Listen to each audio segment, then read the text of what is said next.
За сайн байцгаана уу? Та бүхэнд энэ өдрийн амгалан айлтгая. За тэгэхээр миний тавих илтгэлийн сэдэв бол Америкийн хэвлэлдэх Монголын тухай төсөөллийн судалгаа гэсэн ийм сэдэвтэй байгаа. За энэ илтгэлээр бэлтгэхэд бол энэ доктор Бүрэн Сарвууд Эрдэнэ багшийн яг энэ Монголын тухай Америкийн хэвлэл гэсэн ийм ном саяхан хэвлэгдэж гарсан байдаг. За энэ номны агуулгад бол яг Монголтой холбоотойгоор бичигдсэн нийтлэл тэмдэглэл сурвалжлагууд бол тийм ээ Америк хүмүүсийн ийм сурвалжлагууд эмхэгдсэн байгаа. За тодорхойлж хэлэх юм бол Монголын тухай Америкийн хэвлэл гэсэн энэ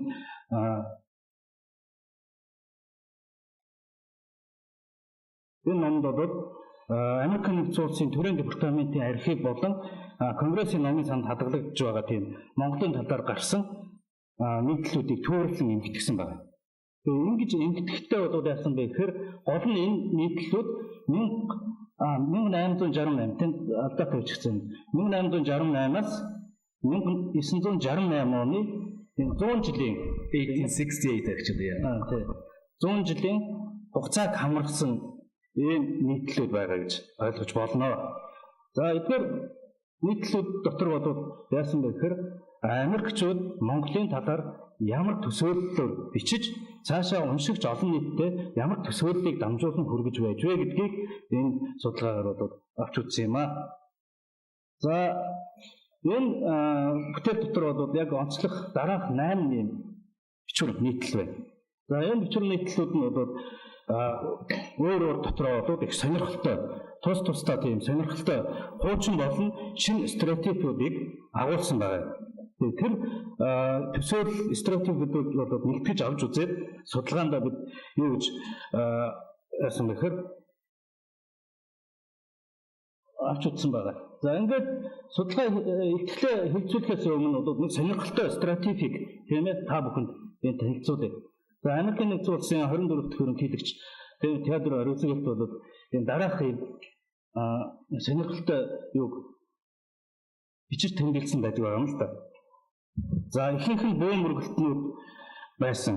За бөө мөргөлтөө гэдэг нь 19-р зууны Комач, Апач нарынхтай адил ухамсар соёлтой улс гэсэн үг. Апач, Комач нараас ганцхан ялгаатай зүйл нь бол зүйл байсан нь цэргийн нэг зохион байгуулалт бөгөөд чухам тэр онцлог нь монголчуудад гайхалтай амжилт авчихжээ гэсэн ийм сонирхолтой төсөөлөл бүхий юм юу бол бичиж өгсөн байна. За энэ бол юунд үндэслэж энэ өргөдөгч бичсэн бэ гэхээр яг энэ Жереми Куртины монголчууд түүх гэсэн энэ номыг уншаад өмнөх үгийн бичгтээ тэндээс авсан мэдлэг төсөөллөөрөө ингэж тодорхойлж бичсэн байна. Тэгэхээр стратеги гэдэг бол заавал аливаа нэг зүйлийг үзэж харсан байхаагүй дам олж авсан мэдээллийг хүртээд тэр мэдээллийг бол цаашаа бусдад дамжуулж олон нийтэд түгээх маягаар олон нийтэд төсөөллүүд аажимда түгэж нийтийн төсөөлөл бүрэлдэж бий болж идэг байна. Тэгэхээр хэвлэл мэдээллийн хэрэгсэл гэдэг бол олон нийтэд янз бүрийн төсөөллүүдийг бол бий болгож байдаг нь эерэг болон сөрөг талтай. Гэхдээ стратеги бол угаасаа тухайн үеийн ялангуяа энэ номонд агуулгадж байгаа цаг хугацааны үеийн төсөөллүүд бол огт тийм ээ таньж мэдэхгүй байгаа монголчуудын тухай Америкчуудад ямар тийм төсөөлөлд дамжуулж байна гэдэг нь хамгийн их сонирхол татж байгаа зүйл болж байгаа юм аа.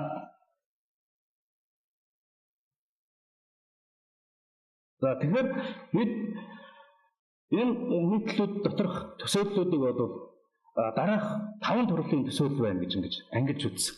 Нэгдүгээрт нь бол энэ ерөөсөө Монгол хүний тухай төсөөлөл. За Монгол хүнийг яаж төсөөлж бичсэн бэ? Бичиж байна. Хоёрт нь Монгол орны тухай төсөөлөл, гуравт нь Монголын нийгмийн тухай төсөөлөл, дөрөвт нь монголчуудын түүх, соёл, сүсэг бишрэлтийн тухай төсөөллүүд, за дараанд нь тавд нь бол монголчуудын энгийн аж амьдралын тухай төсөөлөл. Энэ номонд багтсан байна. Тэгэхээр энэ 5 төрлийн төсөөллүүд нэгдээд энэ ном буюу тэр 100 жил бичигдсэн нийтлүүдийг үнэхээр дамжиж нөгөө уншигчдад эргээд хүрэхдээ монголчуудын талаарх юм цогц ойлголтыг өгөх тийм сонирхолтой баримт болж байгаа юм аа.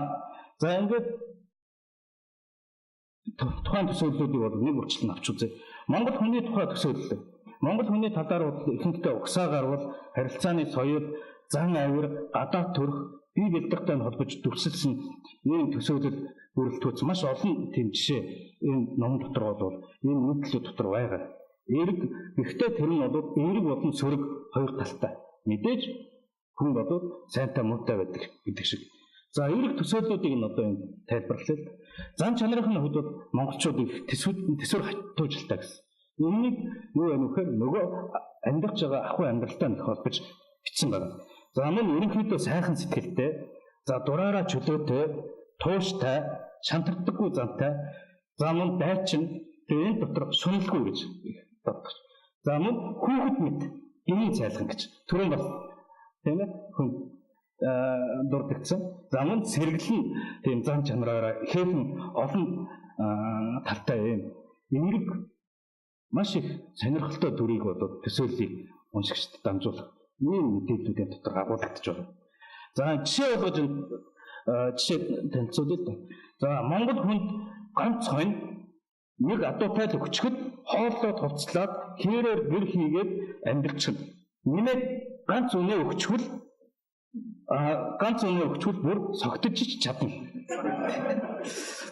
Амьдрал тэдэнд илүү ихийг өгөөд байхгүй гэж яруу найрагч ойдгор жилберт одоо энд тийм ээ хэлсэн байгаа. Энэ маш их сонирхолтой тийм. Үүнээс тийм ээ Монгол хүний аж амьдрал тийм ба Монгол хүний тухай сайхан тийм сонирхолтой төсөөллийг хүлээж авч болно.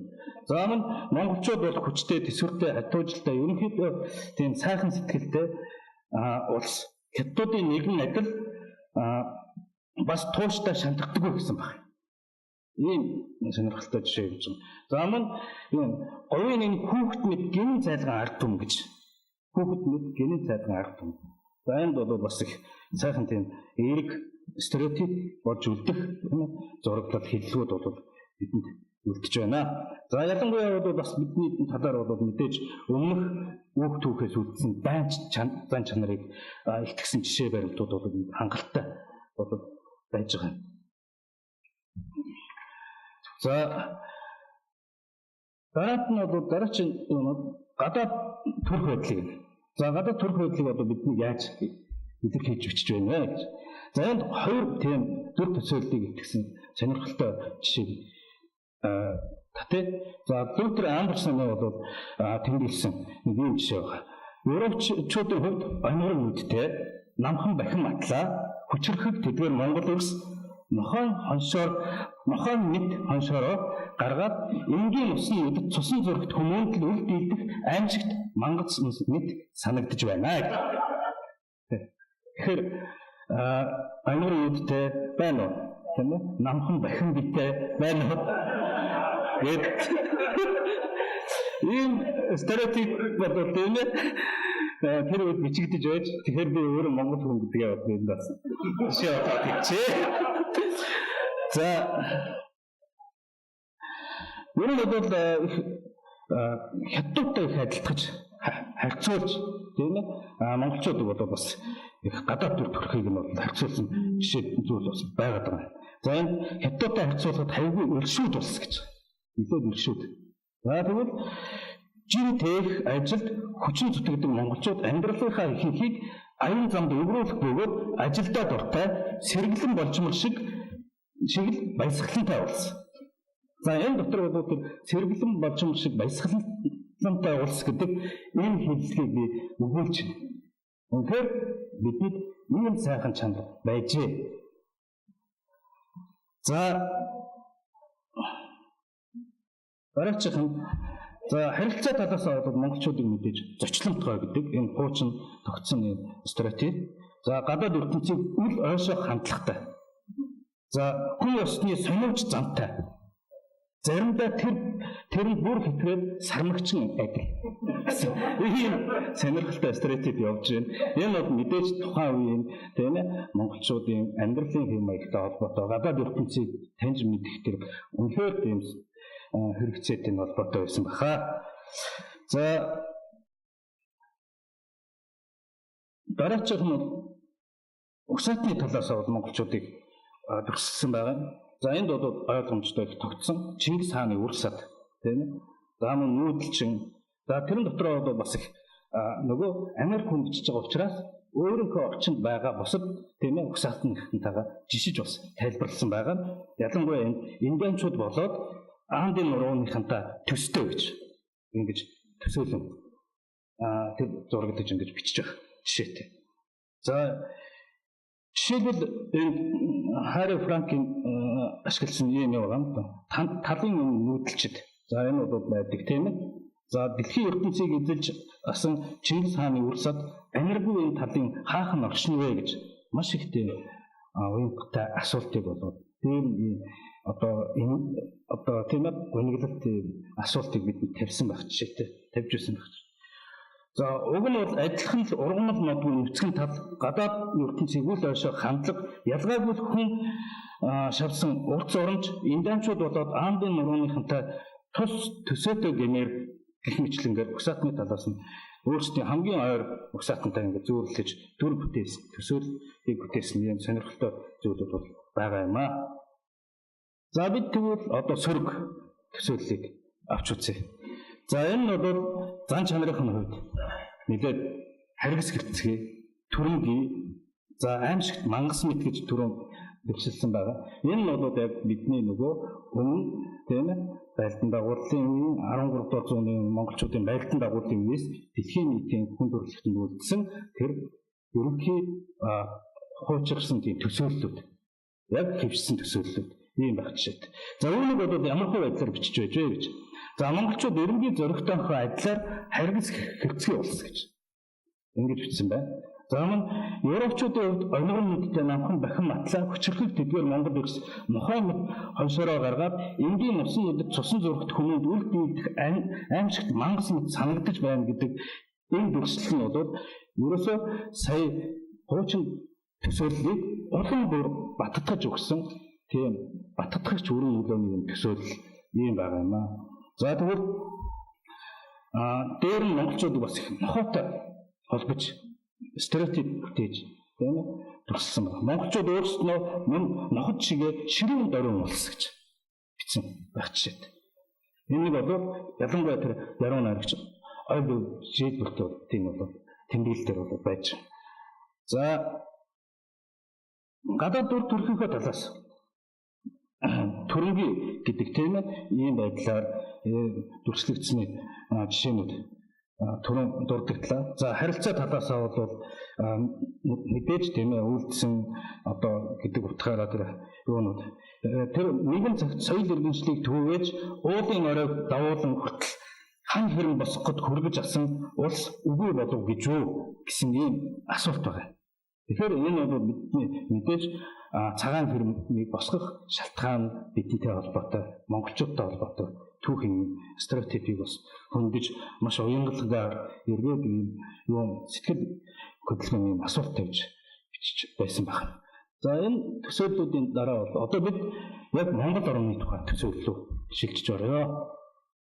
За Монгол орны тухай бол дараах төсөөллүүдийг бол энэ нийтлэл дотор байгаа юм л да. Чингисийн Монгол, их говийн Монгол, талын Монгол гэсэн ийм хуучирсан стереотип, тийм ээ, тогтсон хэвшилсэн стереотип байхаас гадна нууцлаг газар, Хятад, Сибирь хоёрын дунд орших орон.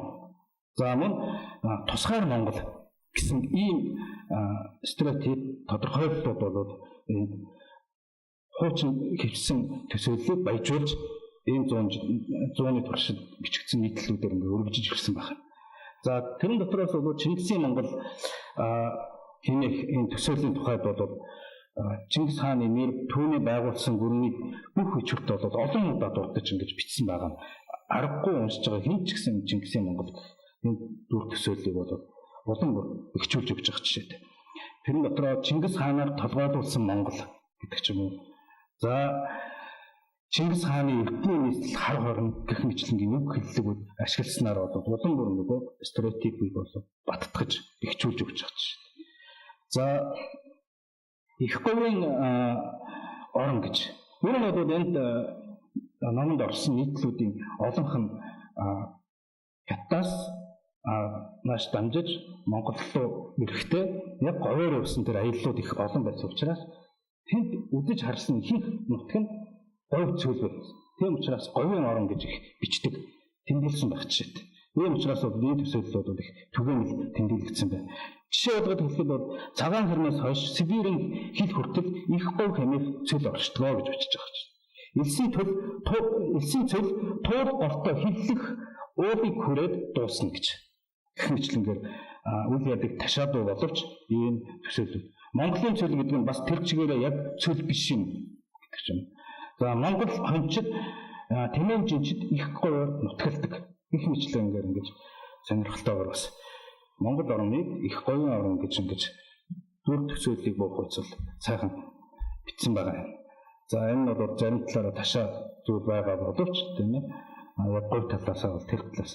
За талын Монгол гэдэг одоо маш нийтлэг төсөөлөл байгаа. За энэ төсөөллийг бол дурдсан жишээ бол их олон бий. Тэгээ энэ дотор бол нэг жишээ онцлоход хөх тэнгэр хийгээд хөх тэнгэрийн хаяар хүртэл цэлих өргөн удам тал нутаг гэж. Энэ үнэхээр Монголын удам нутгийг бол сайхан зураглан бичсэн юм төсөөлөл бол энд байна. За монголчуудын талаарх бол энэ төсөөллүүд стереотипүүд дотор бол хамгийн анхаарал татах бол төсөөлөл нь бол их тийм нууцлаг орн гэж ингэж их бичсэн. Монгол гэж барууныхны хувьд нууцлаг ертөнц байлаа. Монголоос өөр нууцлаг хүн мэддэггүй газар дэлхийд ховор үзээ. За өргөн удам амьд чимээгүй тийм хязгаар гих мэтлэнгээр ингэж тийм нууцлаг талаас нь гадаад ертөнцийг үл ойшоон суудаг гэж гэх мэтлэнгээр ингэж сонирхолтой бол үг хэллэгүүдийг ашиглаж стереотипүүдийг бол бүтээснээр тэндээс нөгөө уншигчид Монголын талаархын өөрөмц тийм шин төсөөллийг бол болж авч байгаа ч. За мэдээж бол энэ тэр хятад Сибирь хоёрын дунд орших орон гэдгийг бол онцлсан байх жишээ. За үүн дотроос хамгийн нэлээд юу анхаарал татж байгаа нэг төсөөлөл нь бол тусгаар Монгол гэдэг тийм стереотип бол бий болсон.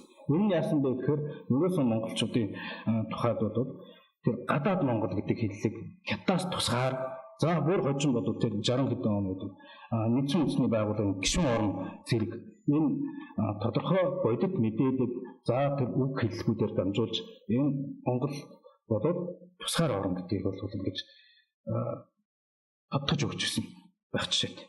За монголчуудын ахуй амьдралын тухай тийм төсөөллүүд бол байж байна. Түрүүн хэлсэн тийм ээ. Ерөөсөө хамгийн сонирхолтой супер төсөөлөл бол одоо Монгол хүнд нөгөө ганц сайн тийм ээ. Нэг адуутай өгчөд бол хооллоо, хувцлаад, тэрээр гэр хийгээд амьдрах чинь нэмээд ганц үнэ өгчхөл бүр согтож чаднаа гэж. Энэ бол одоо тийм ээ. Архаа эсгээд амьдардаг монголчуудын нүүдэлчдийн соёлын нэг хэсэг шүү дээ. За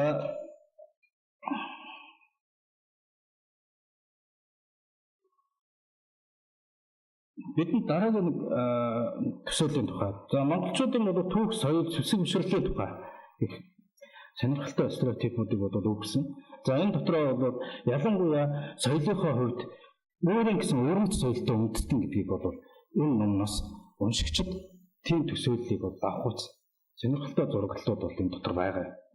За ялангуяа тэр Монголын түүх талаас нь баатарлаг түүхтэй нэг холбож бичиж байгаа жишээтэй. Чингис хааны байлдан дагуулад монголчуудын довтлогоон гэдэг ч юм. За Европын буюу загалмайтны ямар ч хүч тэр үед юуч болохооргүй байлаа гэж ингэж бичсэн байх жишээтэй.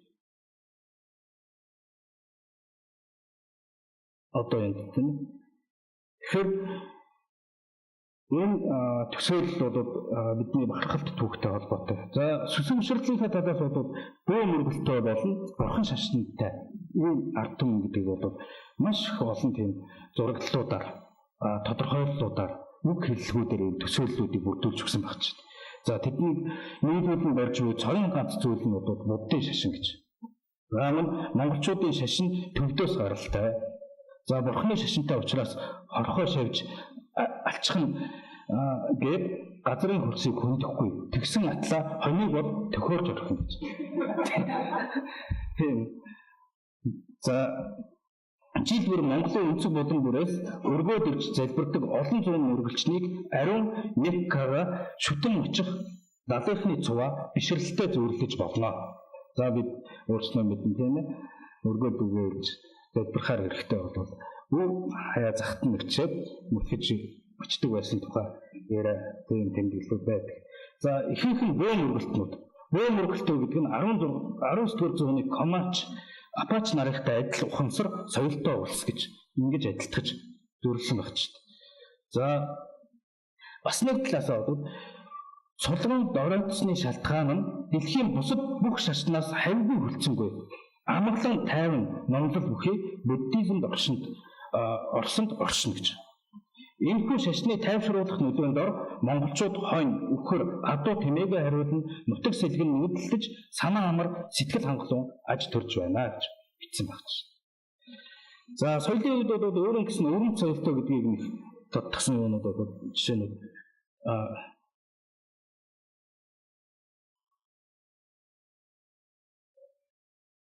байна. За Марко Пологийн Хатын хот балгас гэж. За ер нь монголчууд хүн ардынхын хандлагын талаасаа ч тэр газар орныхын байдлын талаас ч тэр газар тариалангийн улс биш юм аа гэж ингэж яасан байгаа, төрөлсөн байгаа. За дундад зууны үед Монголд айлчилсан аялагчдын тэмдэглэлд тодорхойлж асан чухам яг тийм гэрт амьдарсаар гэж. Тэгэд нөгөө нэг хин Монгол гэрийн тухай ерөнхий яг төсөөллөө толгуурлаа. За Монгол гэр гэж модон хамыг эскигээр боож хийсэн оромж цонх гэж үгүй намхан хаалгатай тийм зүйл гэж бичсэн байна. Энэ дотор тэр Монгол гэр гэж модон хамыг эскигээр боож хийсэн оромж гэсэн байна. За энэ бол бас мэдээж энэ харин хүний бодол ухамсар төсөөлөөс гарч байгаа үг хэллэг байна. За энэ 5 дахь стереотип нь Монголын нийгмийн тухай төсөөлөл. За энд бол их сонирхолтой зүйл нь бол Монголын нийгмийн тухай тийм дөрвөн үе шатлалтай тийм төсөөллийн нийтлүүдээс харагдаж байгаа. Эхнийх нь бол яг манжийн даргаллын тийм сүүл үеийн гэхүүд. За дараач нь бол юуны автономит үе. За дараа нь бол яг нөгөө ардын хувьсгалын дараах улаан Монголыг бичсэн байгаа. Тэгээд дөрөв дэх юу нь бол яг коммунизм, социализмыг байгуулах ихэнх үеийн тэр социалист Монголын тухай ийм дөрвөн үе шат бүхий төсөөллийг бүрдгүүц. Ийм төсөөллийг авах нийгмийн тухай ойлголтыг авах ийм стереотипүүд бол энэ дотор бол жишээ баримтууд энэгээр зөндөө байгаа. Тэгээд цаг дуусч байгаа учраас маш товчхон тогтсон. За ингээд ялангуяа бол хожим бол энэ улаан Монгол гэх тийм энэ үг хэллэг, энэ улаан гэдэг үг хэллэгүүд бол их ашиглагдаж байгаа. Энэ нь бол нөгөө манай Монголын цаг үе нийгмийн тухай стереотипийг яг бидэнд бол дамжуулж ирж байгаа үг хэллэг юм аа. За эцсийн бүгд хэлэх юм бол энэ Монголын тухай Америкийн хэвлэлд хэмээх номонд цаг хугацааны хувьд 1868-аас 1968 оны хооронд хамаарах зарим сонирхолтой нийтлүүдийн агуулгаас нийтлэгч зохиогчдын дүрслэн өнгөрсөн Монголын тухай төсөөллүүдийг судлаад дараах дүгнэлтийг хийж болно. Нэг нийтлүүдтэй зохиогчид Монголын хоттой холбоотой хуучин төсөөлөлд цөөнгүй ашиглахын зэрэгцээ өөрөө нүдээр харсан зүйлсээс үүдэн зарим шинэлэг байж болох хэвшмэл төсөөлөл ойлголт дүрслэлүүдийг ашиглаж шин содон төсөөлөл бүтээж Америк уншигчдын Монголын тухай танин мэдхэн хүрээг тэлж мэдлэгийг нь шинжилж байжээ гэж. За хоёрд Монгол хүнийг зан чанараар нь эерэг олон талтай төсөөлөл бүрдүүлсэн байх бөгөөд сөрөг дүр төсөөлөл нь аимшигтай харгас гэсэн хуучин төсөөллөөр цөөнгүй бичжээ. Мөн гадаад төрхөөр нь Чингисийн үеийн дайчин ирсэн үлгэрийн гэмээр хийсвэрдүү төсөөлөл аажимдаа өөрчлөгдөж жирийн иргэдийн бодит дүр төрхөөр баяжиж уншигчдын ойлголтыг шинжилсэн байх юм. Энэ бол Монгол хүний гадаад төрхийн эерэг тал нь. Сөрөг тал нь бол түрэнгийн хөвшмөл дүрслэлийг ашигласан байдал байна. За харилцааны хувьд найрсаг бол өмнөх түүхэндээ үйлдсэн харилцагдлыг сөрөг ойлголт болгон хэрэглэсээр энд ашигласаар ирсэн багч. За монголчуудыг ахуй амьдралын талаас нь нүүдэлчин хэм маягаас салах сонирхолгүй. Түүндээ ихэнх нь дасан зохицож, шинэ нийгмийг хүлээн авахд хойрог мэтээр дүрсэлсэн зүйл давмгаач. За Монгол орны тухайд Чингисийн Монгол, Их говийн орон, Талын Монгол, нууцлаг газар гэх мэт хэвшсэн төсөөллүүд олноор ашиглагдаж, за мөн хажуугаар нь бол тусгаар Монгол, гадаад Монгол зэрэг шинэ цагийн төсөөллүүдээр баяжиж Монгол орны ойлголтууд нэмэгдэж байна. За Монголын түүх соёл, сүсэг өвшрлийн тухай баатарлаг түүхтэй ард түмэн, бөөгийн болон бурхны шашинтай өрөмт соёлтой ийм ард түмэн гэдгийг бол бас таниулж байх жишээ. За Монголын нийгмийн тухайд харин 100 жилийн хугацаанд Монголын орны нийгмийн өөрчлөлтийг харуулсан шин төсөөлөл, бодит дүрслэлтэй хэвшмэл ойлголтоор баяжсан шинэ мэдлэгийн цогц төсөөлөл бүрэлдсэн байна. Манжийн даргаллын үед Чингисийн Монгол, Буурай Монгол болсон бол автономик Монгол олон улсын толгойцон мөргөлдөөний гол цэг байж, за ардын хувьсгалын дараахан Улаан Монгол болж удалгүй шинэ цагийн тусгаар Монгол, коммунист Монгол болсныг энэ номноос харж болно. Энэ бол төсөөллийн тодорхой схем юм аа. За эдгээр төсөөллүүдийг нэгтгэж үзвэл Америкийн хэвлэл Монголын талаар тухайн цаг үед бас ч боломжийн төсөөлөл бүхий мэдээлэл нийтлэгдэж байжээ гэж үнэн дүгнэхэд хүргэж байна. За гэхдээ эдгээр төсөөлөл Монголын талаар өнгөн талын мэдлэг бөгөөд зарим талаар илүү гүн гүнзгий танин мэдэхэд төөрөгдөл учруулах манан байж болохыг үгүйсэхгүй. Гэхдээ эдгээр төсөөлөл Монголын талаар өргөн талын мэдлэг бөгөөд зарим талаараа илүү гүн гүнзгий төөрөгдөлд оруулна. За ингээд илтгэлээ нэгэн сонирхолтой ишлэлээр төгсөхийг минь зөвшөөрнө. 10-аад жилийн өмнө Монгол гэж барууныхны хувьд нууцлаг ертөнц байлаа гэж хангиныг ондж байгаа тухай үедээ тэр 1962 онд бичсэн юундаа бол яг энэ ном дотор бол байгаа. Тэгэхээр харин одоо ардчил эргчил ил тод байдлыг эрхэмлэх болсон Монгол улс нууцын хөшгөө ярьж гадаад ертөнц нууцлаг ертөнц байхаа болж харин ч танил ертөнц болж байгаа нь дамжиггүй. Иймээс төсөөллийн манг арилгаж илүү бодит мэдээлэл мэдлэг Америкийн хэвлэлд хэрхэн гарч байгааг дараагийн судалгаанд бид авч үзэх болно. Анхаарал тавьсанд баярлалаа. За баярлалаа. Амар төвшин багш 27 минутаа ашиглаж ирсэн. Бэнтиг мөчөөс бид 3 минутаа асуулт хариултаа байж болно. Монгол хэлээр за борчлоо.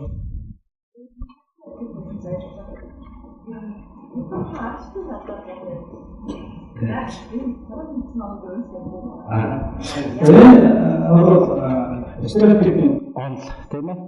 Нэг үнс болгоод за энэ олон нийтийн харилцаанд сүйд ашигладаг.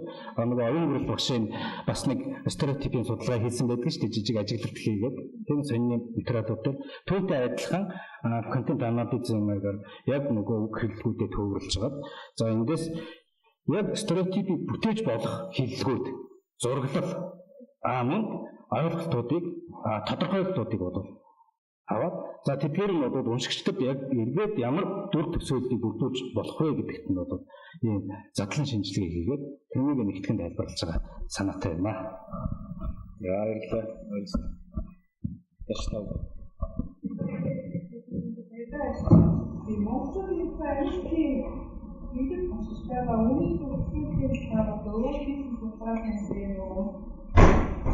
За ийм баярлалаа асуулт байна. Энэ стереотипийн судалгаа бол яг Америкийн хэвлэлд тийм ээ хэвлэл мэдээлэл монголчуудын тухай стереотип яаж бичигдэж ашиглагдж байж вэ гэдэг талаар бол ер нь одоо юугаар хоёрхан тийм судалгааны баримт байгаа. За нэгэнд түрүүн хэлсэн оюун гэрэл багшийн Миссури их сургуулийн багш байна.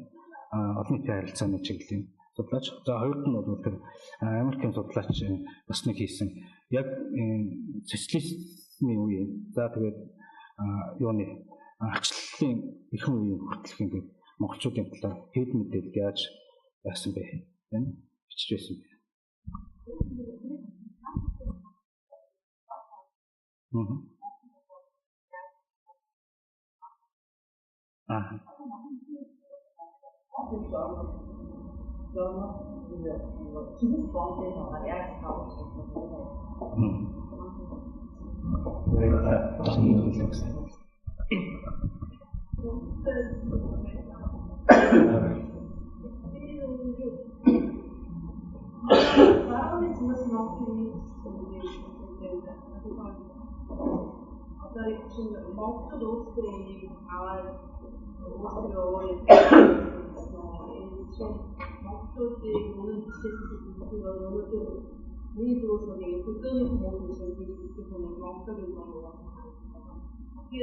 Одоо тэр бүх зүйлийг stereotype гэдэг үнэн биш болсон. Энэ нь Монголын нийгэм намайг нөлөө үзүүлж байна. Баярлалаа. Маш сонирхолтой асуулт. Стереотип бодоод яах вэ гэхээр нэг талаараа ман гэдэг тухай би түрүүн хэлсэн тийм. Гэхдээ стереотипууд анх гарч ирэхдээ бол яах вэ гэхээр огт мэдэхгүй үдэж хараагүй хүмүүсийн тухайд гадаад ертөнцийн тухайд өнгөц дитат нэг шин мэдлэг өгч байгаа. Гэхдээ энэгээр дамжаад цаашлаад ахих хүсэл сонирхлыг нь өдөөж өгдөг. За сөрөг тийм ээ буруу ташаа болоод төсөөллүүд байж болно. Энэ төсөөллүүдийг бол аажиндаа яаж өөрчлөх тухай асуудал, тусдаа асуудал. Ер нь бол энэ төсөөлөл нь бол удаан ашиглаж болтгоо. Яг гэхээр нийгэм хөгжихийн хэрээр тухайн ард түмэн өөрчлөгдөж тийм ээ амьдрал хөгжил дэвшлэр бол өөрчлөгдөж байдаг. Яг таны хэлдэг шиг бидний бол яг нүүдэлчин гэдэг тэр өнцгөөс нь хараад багч. Гэхдээ яг ингээд саяны судалгаануудаас хараад үзэхэд яг нийгмийн үе шатаар бол бичиж байгаа энэ төсөөллүүдийг одоо энэ төрлийн мэдээллүүд нөгөө нийгэмд хүрч чадаж байна уу? Эндээс л нөгөө зөв төсөөллийн тухай ойлголт гарч байна. За их баярлалаа. Хамтлагч багш